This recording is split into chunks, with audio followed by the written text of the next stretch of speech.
should you buy an existing home and renovate it, or build a new one from the ground up?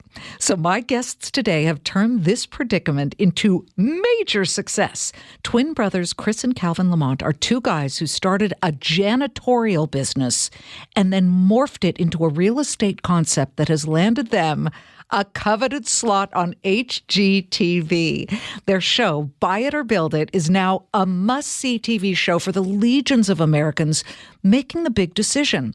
I am so dying to know how they went from cleaning buildings to becoming TV stars. So let's welcome Chris and Calvin LaMont to Everyone Talks to Liz. Hi, guys. Hey, Liz. Wow, that was an amazing introduction, Liz. I'm so humbled to be here. Thank you for having us. Well, it's easy with you guys and your story. I mean, twin brothers who both went to Lehigh University. And I need right off the bat to know, Chris, you're the Buy It guy, right? And Calvin, you're the Build It brother? Yes, ma'am. Okay. Yes. I just had to get that out of the way. Had to get that out. Yes, get out of the way. I'm the Buy It brother, and I'm the one that's trying to champion for the remodel, right? Which is, like you just said, Liz, before in the introduction. Yeah. Buy It or Build It is something that we try to do that everybody's trying to figure that out every day. And obviously, the Buy It seems more of an option for people, but we hope this show gives you another way to see it, because building it is also a cool way too. Well, some people are now really pushed into doing that because, you guys, I mean, there just isn't the inventory. I mean, well, I've been covering this on my show constantly, especially since the pandemic began. So I want to sort of back up here, because I almost find the first part of your story more interesting because it fits in so well with what we talk about here. And that is how you were two twin brothers in college, same one, Lehigh, because you couldn't break away from each other, right? I mean, really? Oh, football. Come on, right? Come on, Chris, get away from me. And on top of Calvin was the first one there for sure, and then I jumped on after that. I will say that. So you got me on that one. All right. So I committed first, Liz. Okay, so you committed first, and then in comes Chris and says, "Hey, bro, you can't get rid of me that fast, right?" And on top of it, how did you both get onto the football team? So what positions did you play, and how did that happen?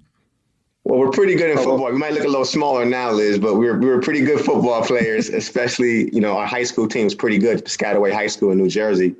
But, we really thought, as any young kid, you want to be an athlete before anything, right? So football was something that we really enjoyed, and it gave us the opportunity to go to a really good college at Lehigh University.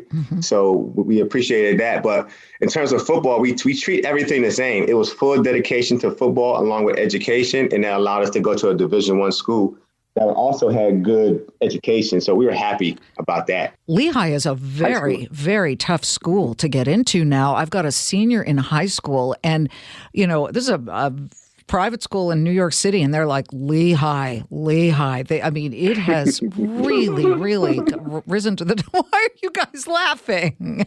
No, because it's always been that way. First off, I'm sure you said your son, right, Liz? Yeah. I'm sure your son's going to get in. I'm going to just let them know LaMont brothers and get a little nutty. But okay. I'm playing around. Hey, yeah, I'm playing around, but being serious though, we were blessed to get in. It was. I'm not going to lie and say football did give us the opportunity to actually get, but even though we're great academics and stuff like that, but football was another thing that helped us out as well too. So it was very difficult to get in back in 2003 also when we got up in there.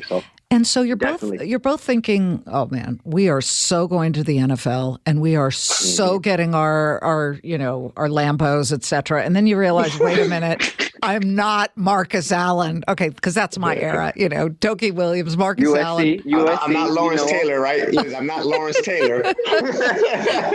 I was 6 foot. My senior year, I lost a lot of weight. I got sick. I was 6 foot, maybe 185 pounds, 190, playing outside linebacker. Division I football. Linebacker.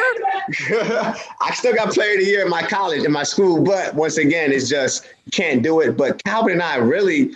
We know there's a lot of people. By the time we got to college, we were a little bit older at that point. Yeah. We understood that people are going to go to the NFL, and that's great. But Calvin and I were intentional of being those people that wanted to show that you can do real estate, you can do other things. Yes. So Calvin and I never thought about getting out, doing a business. I mean, like going to get a job after school. We went right down to Texas and started working, rocking and rolling. Well, Calvin, let me get to that because you both could have gotten jobs quite easily. You were highly educated, and yet you kind of had that entrepreneurial spirit in you thinking, boy, if we take a job in an established company, we might be stuck there forever. Let's start our own thing.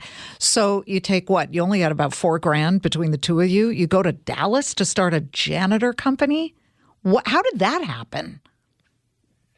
Wow, you took the words out of my mouth. Exactly. It was, we moved down here and we didn't want to get stuck in, I say stuck because I'm not saying people are stuck. We just we didn't want to get too comfortable by making that great salary coming out of school and starting to buy some of those things that will put you in position to where you can't sacrifice as much and be as golden handcuffs. Exactly. So what we did was when we came down here, it was during the recession. So at that time, we wanted to do real estate. Our eyes was 100% on real estate. But as we seen real quick, with no experience, not any real money, because $4,000 was gone really, really fast. When we started up the company name and did a couple of little things, I was pretty much gone, just trying to live out here. So we soon realized because of the current market at that time and that recession, we had to make a pivot. And that's everything that Chris and I do in our whole life. We pivot and we adapt to the certain situations and circumstances, but we never just fold up. So that's when the idea of, what's something that has a low barriers of entry that is still kind of like in the industry of building and construction. So we said, let's start from the bottom and let's start up a commercial janitorial and commercial cleaning company. And we did that like right out of college or maybe a year or two after we got down in Texas. And then we just kind of built from there. Liz, we started that. And then maybe a couple of years later, well, wait. We started that. No, you don't get to jump to a couple of years later. Not with me. She went to Heartache and Pain. Nah, Liz don't want the regular interview. She wants the detail. Okay. I want to hear about how you learned how to be janitors and to run that kind of business. Chris, did you clean your room in elementary school? Did you get good at this? If you ask my mom, she called me number one bum. That's my mom called me. So obviously it was a learning curve for me to start doing things to make things clean, right? But, the funny part about it is when we came down here, when Cal said we want to do real estate, but we said, what's the easiest way easiest way to get into it, like low entry to barriers, right? Barrier to entry, So we wanted to make sure that, because we didn't have a lot of money, but we were able to get a couple $1,000s from my dad and our uncles. So we were able to pull that together. We got a truck. We were able to put together, some cleaning equipment that can do commercial and residential. Okay. And we had Chris and Cal on that truck with a couple other guys just with their work ethic. And we took that work ethic and we just worked hard, and we understood that cleaning is something that is subjective, but also just through hard work. So we knew that's something that we can jump into. And we more focused because coming out of Lehigh University, we were more focused on the contracts. So in the beginning, we were working with, Chris and I working with the cities, doing more. And this is where everything kind of connected, Liz. Okay. We were doing something called Make Ready Cleans.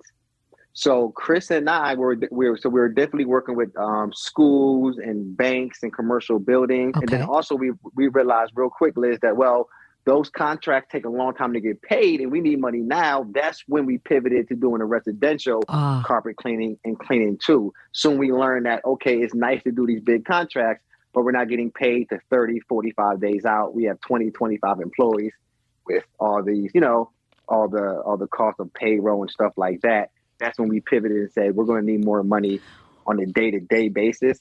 And that once again, we're saying, okay, well, what do you need in real life? It looks good to have all the contracts, but if you're not getting paid on those, right, how are you going to live day to day? And that's when we said, well, let's start up this section of the company that brings us more day-to-day income. Well, see, you either turn belly up because you don't get the money flowing in, or you, as you say, you morph, you pivot. The going gets tough, the tough get going. Did you have any early fails? where you stained carpets by accident as you were trying to clean them? I mean, where did you really have your learning curve tested? Well, the first failure we had when we first came down here thinking we were going to do real estate, right? It's like, so that's the first one, right? Sure. Like, okay, we're coming down here, we're going to do real estate. And no, you're not. So that's a big, like, wow. That's exactly. So that was a big hit right there. And at that point, we were like really college people. So we were writing a lot of like plans. And you know how it is when you come out of college, right? Everything be brain and we writing stuff down and doing all those things. Yeah. But at one point, like we even, this is like, we had to do a lot of things to get to this, to get to a point where we can survive every day. So as you said, this pivoting, if I told any business person, you really don't fail unless you quit, especially in a small business where there's nobody telling you that you have to be anything, right? You don't have really a brand yet or anything. You're just trying to survive. Right. And that's true. Say that again. You really don't fail until you quit. When you quit, then you solidify a failure. But just because you stumble and fall doesn't mean that's a failure, right, guys? Exactly. Like we come in there, let's say you go in there, Cal, let's say you go in there with the carpet, right? We talk about specifically carpet cleaning or something. They call you, you go in there, you do it. They say it might not be dry enough. It couldn't stain, whatever have you.